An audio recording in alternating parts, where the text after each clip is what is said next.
Hi bros, Mahboob Subhani auto garage and servicing. మన గ్యారేజ్లోకి స్కూటీకి ప్లస్ వచ్చింది. దీనికి జనరల్ సర్వీస్ చేయాలా? జనరల్ సర్వీస్ అంటే oil change or brakes, air filter, carburettor, gear box oil ఇవన్నీ మార్చాలా. మామూలుగా బండి హమ్మింగ్ సౌండ్ వస్తుంది. గేర్ వీల్ పోతే ఎట్లా సౌండ్ వస్తుందో అట్లా హమ్మింగ్ సౌండ్ వస్తుంది. దాంట్లో బండి బ్యాలెన్స్ దొరకటంలే.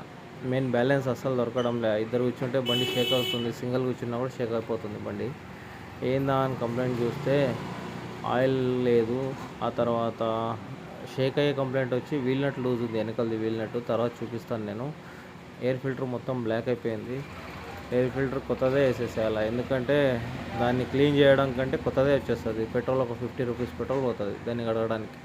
దానికన్నా బెస్ట్ నీట్గా కొత్తది వేసేస్తే నీట్గా అయిపోతుంది పని కూడా.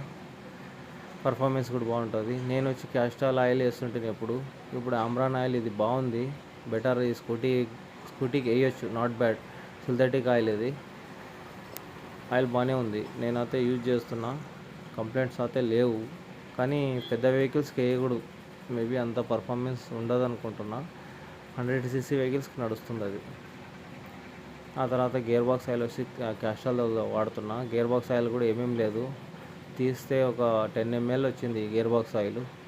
గేర్ బాక్స్ ఆయిల్ కూడా ఎప్పుడు ఉప్పినారో కూడా తెలియదు. అది కస్టమర్ ఉండి ఏమో సార్ ఇస్తాం, సర్వీస్కి ఇస్తాము, తెలియదు మాకే అంటున్నాడు. కానీ మెకానికల్ మనకే తెలుసు అది ఆ ప్రాబ్లం ఏందో. మనకి ఒక బండి వస్తే మనం ఏమేమి చేయాలో కనీసం మనకు అవగాహన ఉంటుంది. అది తెలుసుకొని మనం చేస్తే కస్టమర్ ఏముంది, అడిగితే డబ్బులు ఇచ్చేస్తాడు. ఆయనకి పని ఏముందో చూపించి చేస్తే అయిపోయా, డబ్బులు ఇచ్చేస్తాడు. మనం మెయిన్ ఆయిల్ చేంజ్కి వస్తే స్కూటీలు gear box oil are engine oil రెండు ఇంపార్టెంట్. తర్వాత మూడోది హెయిర్ ఫిల్టరు, కార్పెటర్. ఇవి జనరల్ సర్వీస్లోకి వస్తాయి. ఇంకా బ్రేకులు ఇవన్నీ నార్మలే. ఇంకా మనం ఇవన్నీ నీట్గా చేసిస్తే మన దగ్గర కస్టమర్ బాండింగ్ బాగుంటుంది, కస్టమర్ సాటిస్ఫాక్షన్ బాగుంటుంది. ఆ తర్వాత వీల్ నట్ అయితే చాలా లూజ్ ఉండే. ఆ వీల్ నట్ మొత్తం టైట్ చేసి లాక్ చేసేసినాను. ఆ షేకింగ్ ప్రాబ్లం అయితే పోయింది. ఇంకా 2 టైర్స్ కూడా మార్చుకుంటాను అన్నాడు కస్టమర్. సర్లే అని నేను వదిలేసుకున్నా. ఇంకా సరే, మన సర్వీస్ కరెక్ట్గా చేసి ఇచ్చినాము. నీట్గా అయితే బండి రెడీ అయిపోయింది. నా ఛానల్ని సబ్స్క్రైబ్ చేసుకోండి, షేర్ చేయండి, లైక్ కొట్టండి.